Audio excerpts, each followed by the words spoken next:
a problem to try to solve as you're going to see in a season?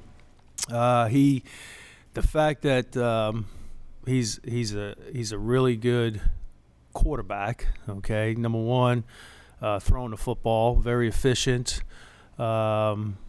His accuracy, his ability to extend plays and keep his eyes downfield, and then he has a really good rapport with his receivers, tight ends, things of that nature.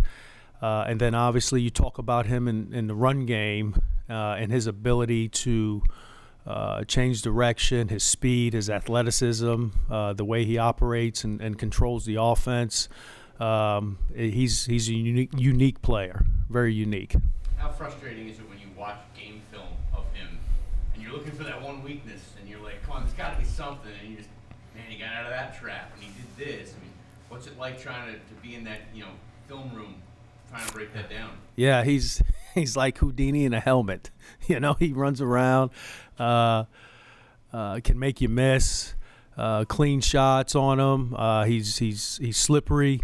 He has great contact balance, tremendous contact balance as a runner, and very seldom comes down on first contact.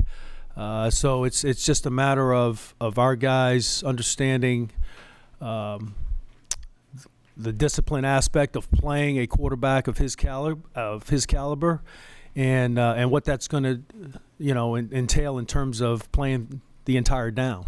I think the cliche is you can't stop him, you can only hope to contain him. I mean, when you look at athletes like that, in your definition, what is containing him? What's acceptable?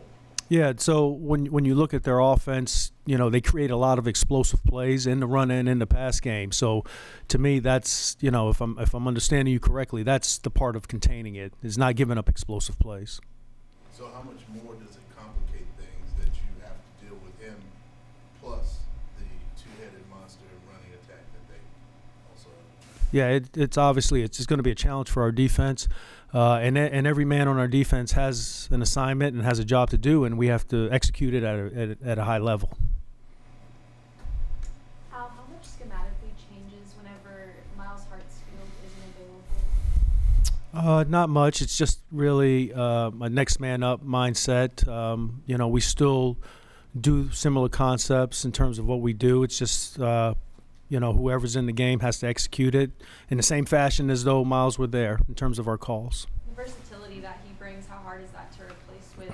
Is it kind of like a committee with like all the different things that y'all can employ him to do? It can be, but really it's just, when you look at a lot of players on our roster, on our defense, they play multiple positions just because of the nature of the NFL with the roster size and then also injury. So you have to train players to be multiple position players that do different things and have different skill sets. Now, within that, you try to accentuate their individual ability and their talents and try to cater the scheme to what they do well.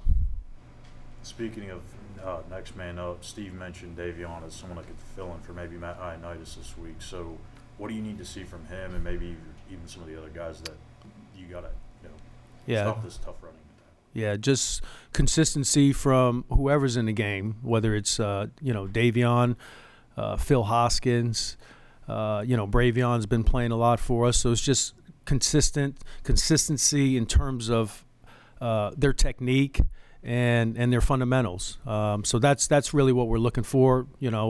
Still relatively young players, still developing, but that's what we're looking for is consistency. And then the new guy, TJ Carey, how much would he be able to do if he is up for this week? Well, I had the privilege of being with TJ a few years back in Cleveland, and TJ's an extremely smart player. He's a pro. He's a veteran player. So it's just a matter of terminology. Conceptually, he understands things and gets it. So it's just a matter of terminology and him basically dialed in, tuned into what we have in terms of a game plan this week. Lamar was coming out into the pros in 2018. Did you look at him a lot? Did you think his game would translate as well as it has to the NFL? I thought he was a scary player coming out, and when I say scary, I mean his versatility as a thrower and as a runner, and his overall athleticism. I knew, I felt like watching him when he was back at Louisville would create problems at this level. You saw Cam at the top of his game. How would you compare those two? I mean, Cam did a lot of the same things, didn't he? Cam did. Cam's a little bit bigger, size-wise, obviously, than Lamar. Lamar's a little, shifty and has, that change of direction thing. And Cam was a big, powerful man, that could run around you or through you. So there's some similarities, but also just differences just based on their stature. Al, how rare is it to have a mobile quarterback like Lamar who protects the ball so well from the fumble? Yeah, he's done a phenomenal job of that. I think he has maybe one fumble on the year. That's a challenge. So, to me, to our defense, it's about our effort and getting a lot of hats to the ball.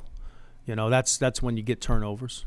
This may be a silly question, I apologize if it is, but I know when the Lakers played the Sixers in the final, they had like Tyronn Lue acting as Allen Iverson and playing like him. When you guys are playing against the Lamar Jackson, do you have one of your players kind of emulate that style, and how close do you come to that when you're preparing? It's difficult just because of the speed in which their offense operates at a high level. So we try to orchestrate it through practice, through various ways of trying to emulate their offense the best that we can, which is always difficult. Do you guys have a stand-in? Who would be that stand-in? No, we have multiple players that do different things, by position based on their personnel, not just at the quarterback position, just different positions on the field. Was that part of the reason King was brought in? Really, I think the fact that we had, an injury at the quarterback spot was the primary reason we brought him in. Has it been helpful? Has he had Lamar's jersey on this week? He's had some experience in this style of offense, and he's acting as our look team quarterback this week. Keith Taylor's. Sorry, go ahead, Jeff. I was just going to ask what your confidence level, you were asked about Davion, whether you think you'll even have him and Frankie this week. We're hopeful. Yeah, we're hopeful. So we'll see, how things go today in terms of practice and where guys are at. Keith Taylor is a player that we don't really talk a lot about, but he kind of had a string of 3 straight games with a third down pass breakup. How has he evolved over the last year? He's come a long way, and he's continuing to get better each and every week, each and every game that he's in there. And you're right, he's made plays in the pass game in critical situations for us, which has been awesome. So, Keith has tremendous length, really good skill set, size, hands, change of direction. So he can, when you're in a rookie season, sometimes it's tough as on the edges out there as a corner, and he's getting more and more confident. I love the way he approaches the game, though. He's very businesslike. He doesn't say a whole lot. He just goes and does his job, and when he's called upon, he's been showing up and executing for us at a high level, which is awesome. With Dante down, are you open to maybe making that second starting corner spot more of a competition with him and CJ? To me, it's always a competition. Each and every day in practice, guys got to go out and compete, and we're going to play the best players. We're going to play the best players. But we like what we have there right now. You have to leave a spy on Lamar. In some instances, you see that on tape when you watch other people utilize a spy technique. Because he's a tough player to get down when you're just rushing maybe 4 or something like that. So you do see that on tape. I'm not really going to say whether we're incorporating that or not, but we'll have a plan. How's that limit you or help you, whatever, when you have to commit a player to that, which takes him away from somewhere else? Yeah, it takes away from your coverage aspect as much as anything when you have to devote a player solely for Jackson there. So. It's a challenge because you have to have it coordinated from a front coverage and from a front standpoint and also a coverage standpoint, and that's always the challenge, Are there any coaching points that you can lean on or expand upon, considering y'all have played against the Falcons 2 times in 11 days or whatever it was, similar style quarterback in a way? Yeah, in a way, there's some similar concepts. Offensively, but it's a different offense.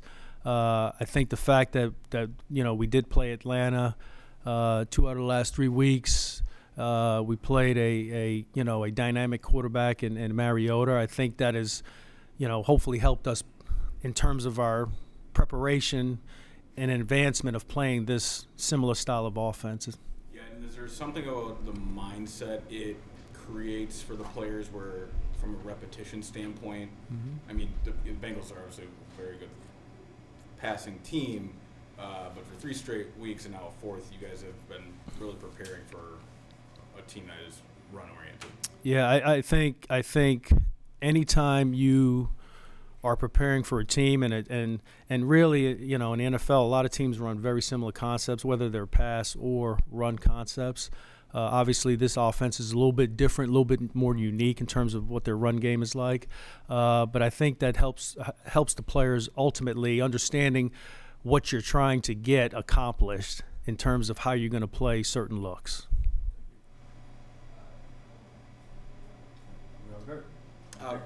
Real quick, plans for Jeremy Chin this week. How have you been using him in practice, or how do you go about planning for someone who may or may not? Yeah, so he looked good. We're hopeful that he continues to progress as he has. And then in terms of how we will deploy him, he's a dynamic athlete. He can play multiple positions for us, which he has done in the past.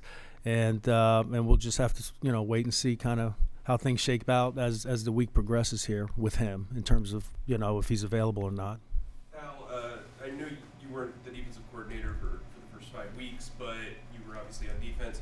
What did Bradley Bozeman bring to the scout team and the little team when you guys were playing against him? Just a smart, tough veteran player. Understands offense. Understands offensive line play, offensive line calls. So really just from an overall vet standpoint, leadership standpoint, it was really good for us. All right, thank you, Coach. All right, guys. Thank you.